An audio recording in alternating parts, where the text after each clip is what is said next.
E aí, gente, mais um vídeo aqui falando sobre o transtorno da personalidade narcisista, e hoje eu quero falar sobre o diagnóstico diferencial, ou seja, quando o paciente apresenta sintomas tanto do transtorno da personalidade narcisista quanto de outras patologias, como é que a gente faz para diferenciar? Como é que a gente faz para saber qual diagnóstico o paciente tem?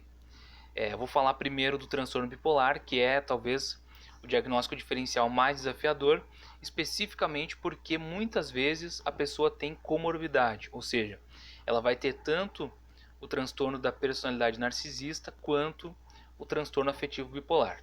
Aí, conforme vão se dando as avaliações, as entrevistas de psicodiagnóstico, se percebe então essas comorbidades, né? Mas quando o paciente tem apenas o transtorno da personalidade narcisista, ele vai ter alguns sintomas que estão presentes no transtorno bipolar, especialmente no episódio de depressão, né, no episódio de humor deprimido. Isso porque, assim como a pessoa que tem depressão, transtorno depressivo maior, assim como a pessoa que tem o transtorno bipolar em seus episódios de humor deprimido, a pessoa que tem o transtorno da personalidade narcisista vai ter momentos de baixa autoestima, é muito frequente, muito comum a baixa autoestima, vai ter momentos de isolamento, vai ter momentos de humor deprimido e vai ter momentos de reatividade, né, de humor reativo, de impulsividade. Só que no transtorno bipolar, a pessoa vai ter instabilidade, ela vai se desorganizar em uma série de contextos.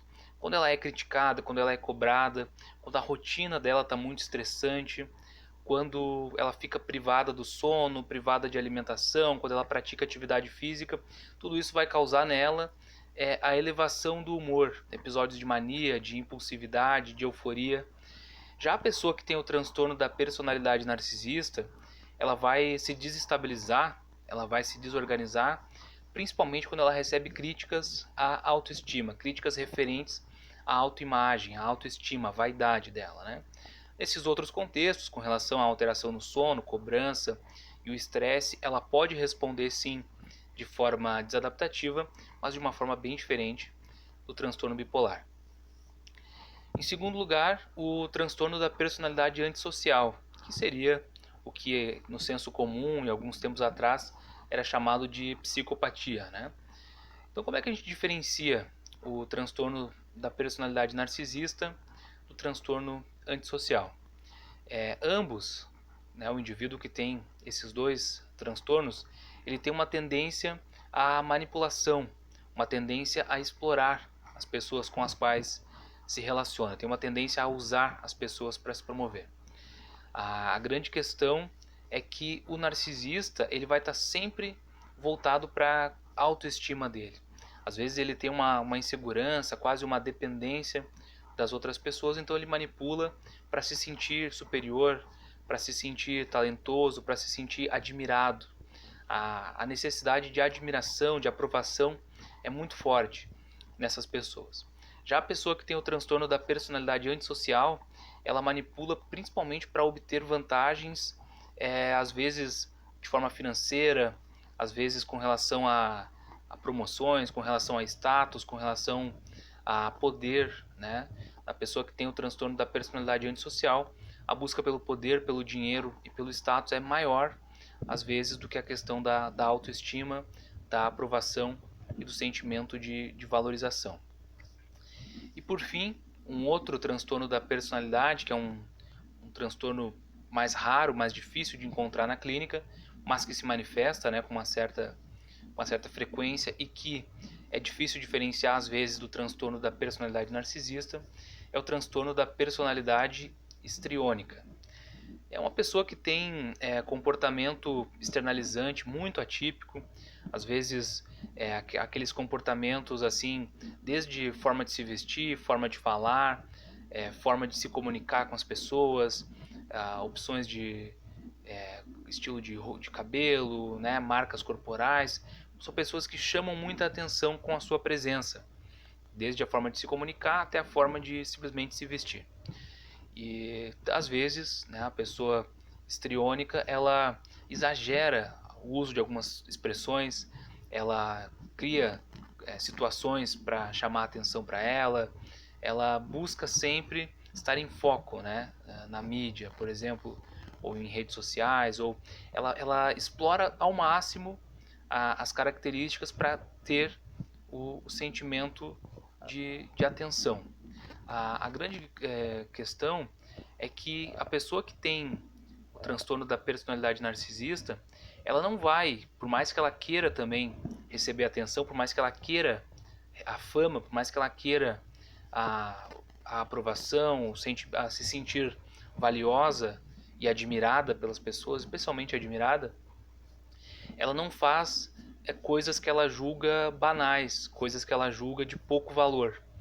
Né? A pessoa histriônica, por exemplo, ela pode aparecer fazendo algo extremamente fútil, né? Se isso for lhe dar algum valor, for lhe dar fama, for lhe dar status e reter para si a atenção das pessoas. A pessoa que tem o transtorno da personalidade narcisista, a princípio não. Ela faz um esforço muito grande para aparecer de forma muito talentosa. Então, às vezes, ela fica evitando, ela fica se inibindo, ela fica sofrendo por se sentir inferior. E quando ela se mostra, quando ela se manifesta, ela está gastando, às vezes, muito dinheiro no seu visual, nos equipamentos que ela usa para se promover. Ela gasta muito tempo, muita energia, se esforça muito porque ela precisa se sentir perfeita. Ela precisa se sentir muito talentosa e ela precisa ser admirada e aprovada por todos com todo esse investimento que ela fez.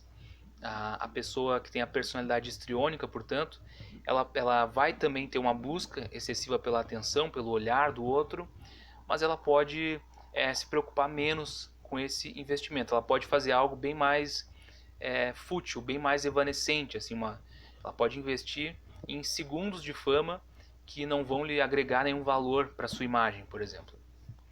Então é assim que a gente diferencia. É claro que é comum, como eu disse, a pessoa ter comorbidades. Então, quando a pessoa desenvolve um transtorno da personalidade, muito provavelmente ela vai ter algum sintoma de ansiedade, do espectro da ansiedade, né? Seja ansiedade generalizada, fobia social, alguma outra fobia específica, alguma coisa do transtorno obsessivo compulsivo. É comum, quando a pessoa tem qualquer transtorno da personalidade, ela ter algum traço, alguma característica envolvendo instabilidade no humor, seja transtorno depressivo, transtorno bipolar. Ela vai ter, às vezes, comportamentos compulsivos, né? Não necessariamente que feche um diagnóstico, mas que pode, às vezes, nos dar um indício incorreto no início da avaliação, desde uma compra compulsiva, agressividade, às vezes a automutilação, às vezes comportamento sexual muito impulsivo, imprudente também, sem uso de preservativo, por exemplo, né? Abuso de substâncias, enfim, tem uma série de comportamentos que a pessoa que tem o transtorno da personalidade vai adquirir, vai desenvolvendo, né? Então, é muito comum a pessoa que tem qualquer transtorno da personalidade também ter algum outro sintoma e algum outro transtorno. Por isso que às vezes o diagnóstico é tão difícil e tão desafiador. E por isso que a gente tem que ter muita atenção clínica e assim investir muito nas avaliações, nas entrevistas, no manejo multidisciplinar, né? Quando fica na dúvida com relação a uma informação, coleta dados com familiares, refaz a avaliação, refaz a testagem. Se não conhece materiais com muita sensibilidade, especificidade, passa para um colega, solicita psicodiagnóstico para um colega de outra área, né, da psiquiatria, por exemplo, neurologista. Mas é sempre importante a gente ter esse cuidado, porque às vezes tratar o paciente de forma incorreta, né, vamos supor, tu recebe um paciente com transtorno da personalidade narcisista, tu identifica nele sintomas do transtorno bipolar e trata apenas o transtorno afetivo. Tem uma resposta relativamente boa, mas a personalidade ainda não está tratada, porque a personalidade requer tratamentos muito específicos. Por isso, é sempre importante a gente ter esse cuidado de fazer o diagnóstico correto, e isso muitas vezes requer a equipe multidisciplinar. Como eu falei, então, o tratamento do transtorno da personalidade narcisista, ele é um tratamento mais desafiador, ele requer mais tempo e requer técnicas específicas. E é sobre essas técnicas específicas que eu vou gravar o próximo vídeo. Então, se por acaso tem interesse por esse tema, eu peço para que tu comente, né, aqui nos comentários qual é o teu interesse, quais são as tuas dúvidas, quais são as características que tu gostaria de que fossem abordadas com relação ao tratamento, porque eu vou levar tudo isso em consideração e preparar o próximo vídeo, então buscando solucionar as dúvidas de vocês. Caso não queira comentar publicamente aqui no YouTube, pode me chamar lá no Instagram também, @oleonardopsico. Vou deixar o link do meu Instagram aqui na descrição, que eu fico à disposição para tentar incluir as principais dúvidas e curiosidades nesse próximo vídeo, então, que vai falar do tratamento do transtorno da personalidade narcisista.